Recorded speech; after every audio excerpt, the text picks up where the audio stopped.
Until the strike is settled, Spain's highly paid soccer stars have agreed to carry on training, albeit without much real enthusiasm. They've voted overwhelmingly not to play any league matches from tomorrow until their demands are met. Wealthy clubs like Real Madrid, where some of these players earn over £1,500 a week, are showing sense that they intend to beat the strike by fielding non-union teams.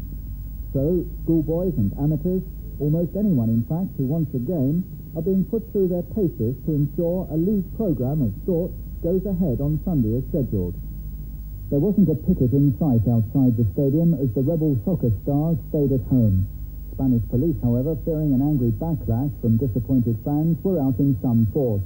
But there was little trouble and not much enthusiasm either for the football on offer. The Spanish clubs decided to go ahead with a full league programme, fielding teams of unknowns, juveniles and amateurs. They even reduced ticket prices to 25 pence at some matches, but the half-empty terraces were the reality of a gamble which failed.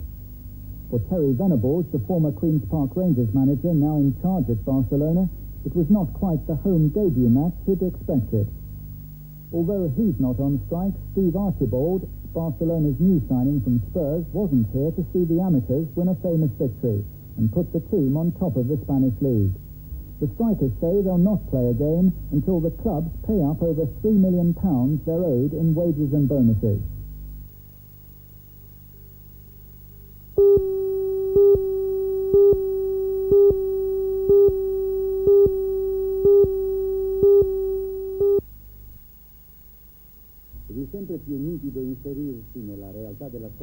Juventus scored an easy win over San Benedetese last week in a preliminary group match in the Italian Soccer Cup. Juventus got 3 goals from Michel Platini, the French international and star of the recent European Championship, which France won.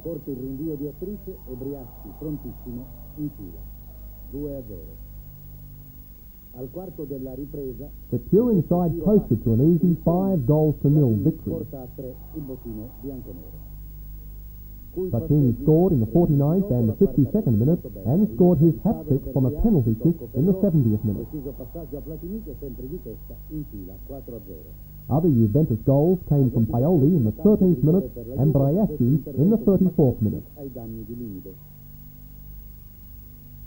Battuta violenta di Platini, 5-0.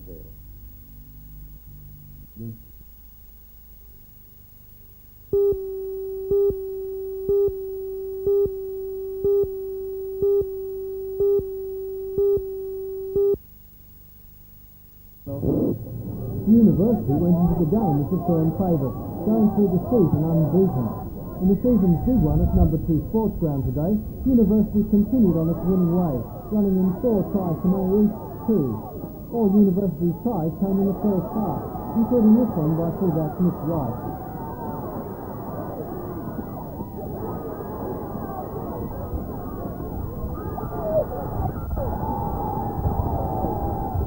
University had the upper hand for most of the match, with their forwards dominating the rucks and mauls and the backs outgunning the opposition.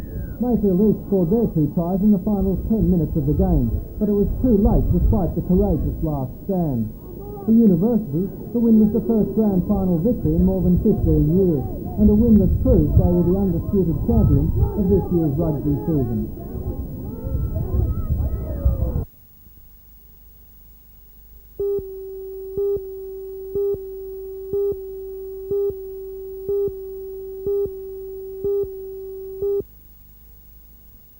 There are some 1,000 Army reservists in the Greater Newcastle area, and thanks to the advertising campaign conducted last month in Army Reserve Week, there are now 18 more. It was decided to hold a mass induction after the good response from new recruits. The swearing-in ceremony was conducted by Captain Hodgson from the 2nd Royal New South Wales Regiment at the Lindsay Street Army Depot in Hamilton. The recruits will be expected to attend parades once a week and spend at least 26 days a year involved in Army Reserve exercises.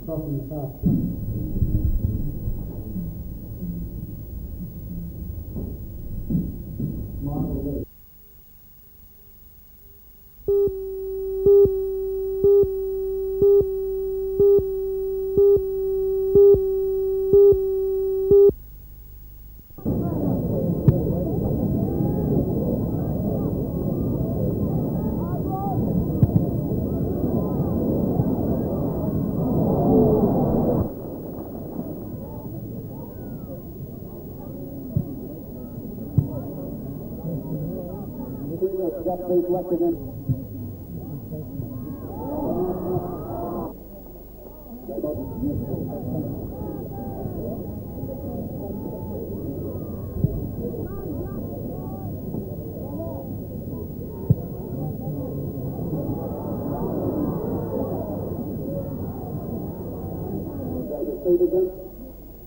I congratulate the Dr. Willis Gallagher on such a tremendous job he's done with the team.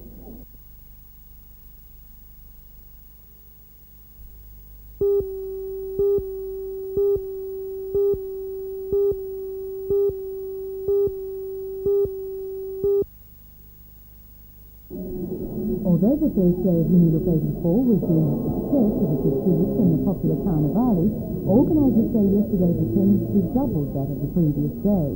Many people who attended on the first day apparently could not get around all the displays, so returned for another look yesterday. The major focus of the 2 days was the Carnivale, but chairman of the organising committee, Associate Professor Max Maddox, said the most popular among the displays was the Azaria Chamberlain evidence and the math puzzle.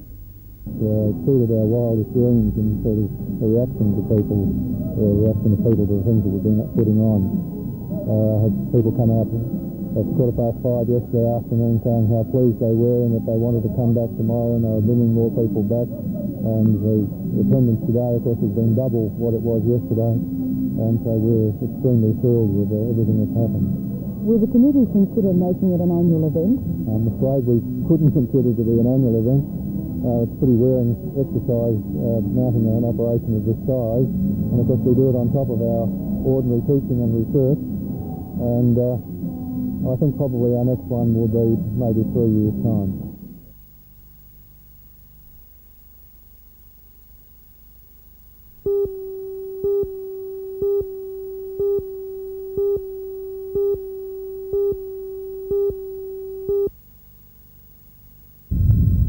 Estimated that every year there are almost 2,000 accidents or mishaps at sea, and each year about 50 major sea searches are launched around Australia's coastline.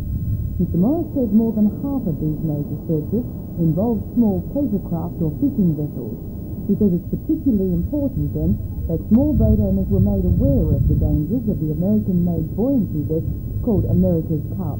Major defect in the wearing of the vest. They tip the wearer forward face first into the water rather than maintaining the wearer's head out of the water. It's a major problem.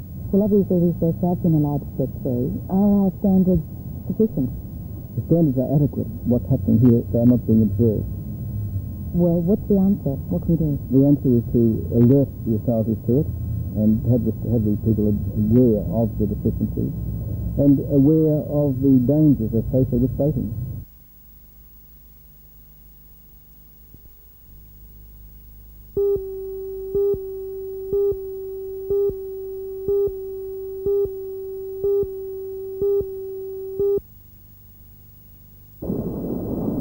Many residents are blaming the local storage works, which they say is pumping pollutants into the creek. Because of the winds, the pollutants are either sticking to the banks of the creek or are being swept into connecting creeks rather than out into the lake. In the upper parts of Cox Head Creek, where fish are spawning, the young are being suffocated under the touch of the pollution. But in Edgeworth, the growing fish are dying. Resident Mr. Robert Smith says they've put up with the situation for some time, but in the last 2 weeks, it's been getting worse. All this crud came up, and I noticed in particular as I walked down to the creek bank, there were fish trying to get out of the water.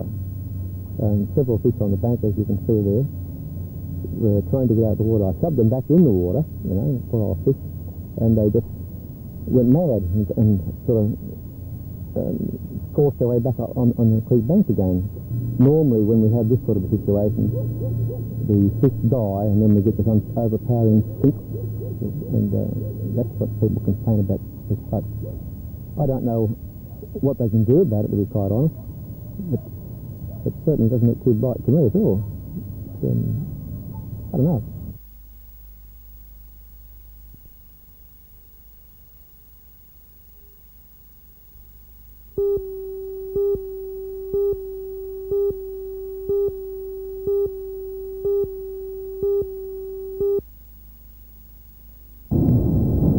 The government's announcement means a further 12-month freeze on rail freight charges, port charges and royalties. A According to Mr Rand, this will give the industry vital breathing space. He says the extended freeze will save the coal industry an estimated $60 million, $20 million in rail freight rates, $15 million in port loading charges, and $25 million in royalties. And while General Manager of R.W. Miller and Company, Mr. Peter Murray, welcomed the announcement, he had reservations. Even given those concessions, rail freights will still be a good deal higher in real terms than they were 5 years ago. Maritime service, of course, charges, the industry has documented, have increased rather faster than the consumer price index over recent years. They've gone up very rapidly. Through here, they're not going to increase further is welcome news, but we believe they should come down to a point where they reflect the actual cost of the service.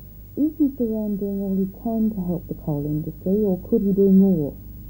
We believe that the industry has made a bigger contribution through being required to do so than it should have done so. Its long-term and short-term stability in terms of trade and revenue, not only the coal companies but to the government, and in terms of employment, would be much more stable if charges hadn't been escalated by the government nearly as quickly as they have been over the last 5 years.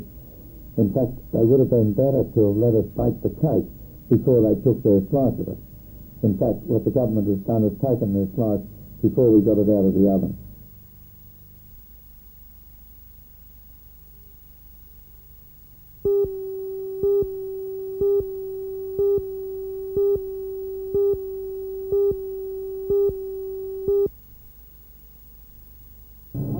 The accident happened at about 12:30 today when this truck was turning from Industrial Drive into Maitland Road. The driver says the trailer jackknifed on the greasy roadway, and when he tried to right the vehicle, it flipped onto its side. He crawled out of the cabin unhurt. Firemen were called to the scene after it was noticed that the truck was leaking diesel fuel. Police have been kept busy in the Newcastle area today attending to minor accidents caused by the wet, slippery conditions.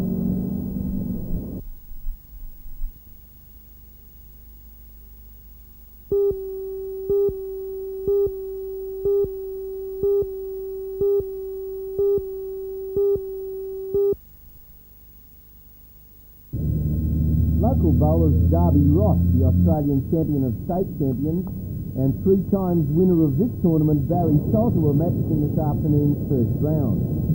Barry is rated as one of the favourites, together with Bob King, who has also won this tournament 3 times. King today was pitted against world bowls champion Peter Bellis from New Zealand, fresh from his one-shot win over Wee Willie Wood in Scotland. New Zealand Open champion Rowan Brassey and Queensland champion Neil Crichton did battle on the next rink. Ampol's Masters singles champion Joe Amos, who's won everywhere and was last year's state singles champion, faced Ken Williams, who was just tipped for third at the World Bowls by England's David Bryan.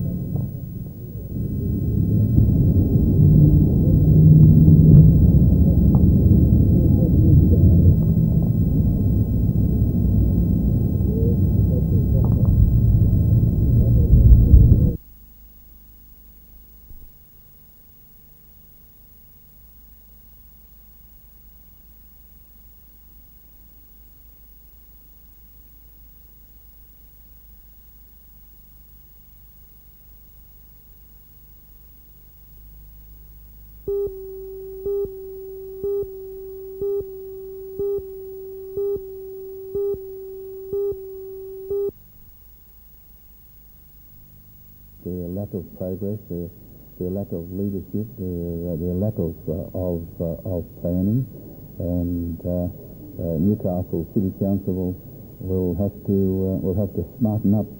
I'm afraid, and that's my personal opinion at this stage. It's not an opinion of the government, and I'm just waiting to see what transpires in the immediate future.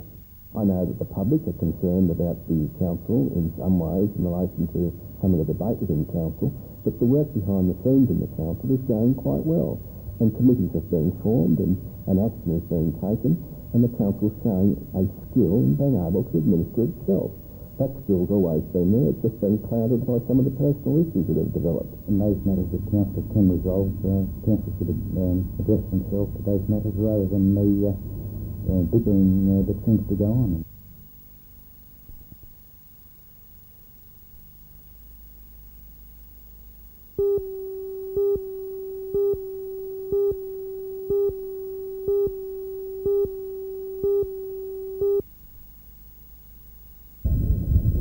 Agreement guarantees Newcastle will have a rescue helicopter for at least the next 12 months, and it will be a larger, faster helicopter than the Bell Jet Ranger used previously, but it will also cost twice as much. Some of that extra money will have to come from the public appeal now being conducted. What then is the justification for the larger machine? Well, over the last 18 months, we've been under continual pressure from the doctors and from the medical profession, and also from the search and rescue facilities to have a bigger machine, Jim. It'll be able to carry 2 intensive care doctors, or an intensive care doctor and a sister, or both paramedics, and therefore the patient will be better handled in the bigger machine. It's been suggested in some quarters that the smaller Jet Ranger machine would have had sufficient room if the Wales crewman didn't go along. What's your reaction to that? Yes, that's been brought up over the last couple of weeks. We've operated with a crewman for 9 years, and all of our services operated with a crewman, and that is a prerequisite of the service. Our insurances and all of our operational procedures are based around a crewman. There's virtually jack of all trades to assist everyone. So he needs to go? Oh, most certainly. We can't operate the service without operating a crewman. Safety is the first angle in this. It's no good flying the aircraft out and then killing someone else in the field. What's your reaction to suggestions that other groups should operate the helicopter rescue service? Well, we're unanimous in the service that we'd be more than happy to see any other group take it over. Anybody at all who can do the job as well, if not better than what we can, we'll be more than happy to step aside. We'd just like to verify the fact that we do it on a volunteer basis, and any professionals who want to come in and do it, we'll be happy to give them all the assistance we can.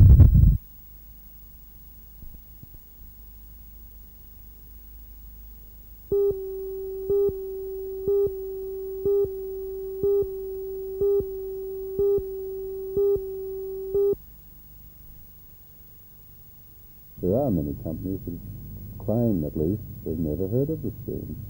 And of course there's been years of extensive newspaper advertising and et cetera, So the board has taken a more aggressive stance, I suppose. We're moving around Australia, waving the flag of what is available in various centres.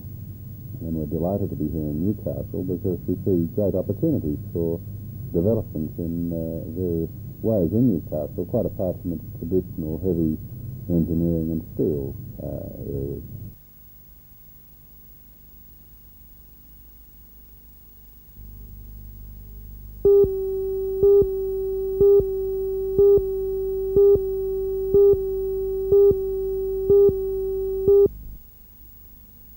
The 600-hectare site at Salamander Bay will incorporate a town centre and a number of subdivisions which will ultimately house some 10,000 people. The spokesman for the council says by developing the area itself, the council can reap the financial and planning benefits to ensure that the new township will have all the community amenities it needs at no additional cost to the ratepayers. It will also mean that the council has full control of the type of development that is undertaken in the area. The first stage of the shopping complex will have a Huey supermarket and variety store and 24 specialty shops, and the second stage will be built when the population and demand in the area increases.